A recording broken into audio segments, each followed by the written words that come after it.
വിഷുവിനോടനുബന്ധിച്ച് രേണു നടത്തിയ ഫോട്ടോഷൂട്ടിനെ തുടർന്ന് വിമർശനവുമായി എത്തിയ സ്വർണ്ണക്കടത്ത് കേസ് പ്രതി സ്വപ്ന സുരേഷിന് മറുപടിയുമായി രേണു സുധി. എന്തു വസ്ത്രം ധരിക്കണം ധരിക്കാതിരിക്കണം എന്നത് വ്യക്തിപരമായ കാര്യമാണെന്നും രേണു സുധി പറഞ്ഞു. ഓൺലൈൻ മാധ്യമങ്ങളുടെ ചോദ്യത്തിന് മറുപടി പറയുകയായിരുന്നു രേണു. രേണുവിന്റെ വിഷു ഫോട്ടോഷൂട്ട് വൈറലായിരുന്നു. ഇതിനെതിരെ വിമർശനവുമായി സ്വപ്ന രംഗത്തെത്തിയിരുന്നു. വിവേകശൂന്യത വിൽപ്പനയ്ക്ക് വെക്കരുതെന്നായിരുന്നു സ്വപ്നയുടെ വിമർശനം. സ്വപ്ന സുരേഷ് പറഞ്ഞതിനെക്കുറിച്ച് വ്യക്തമായി അറിയില്ല. ഞാനത് കണ്ടിട്ടില്ല. എനിക്കതിനെപ്പറ്റി അറിയില്ല. ഒരുപാട് പേർ പറയുന്നുണ്ട്. ഒരിടയ്ക്ക് ഇത്തരം കാര്യങ്ങളോട് പ്രതികരിക്കുമായിരുന്നു.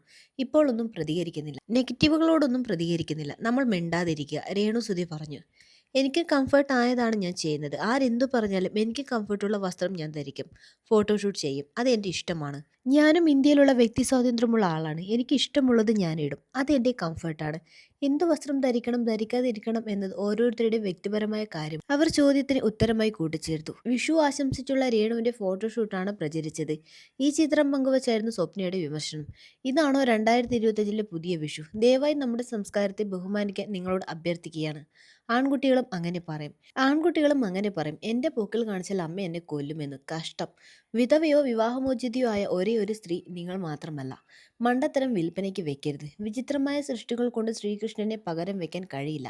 സ്വപ്ന സുരേഷ് ഫേസ്ബുക്കിൽ കുറിച്ചത് ഇങ്ങനെയായിരുന്നു.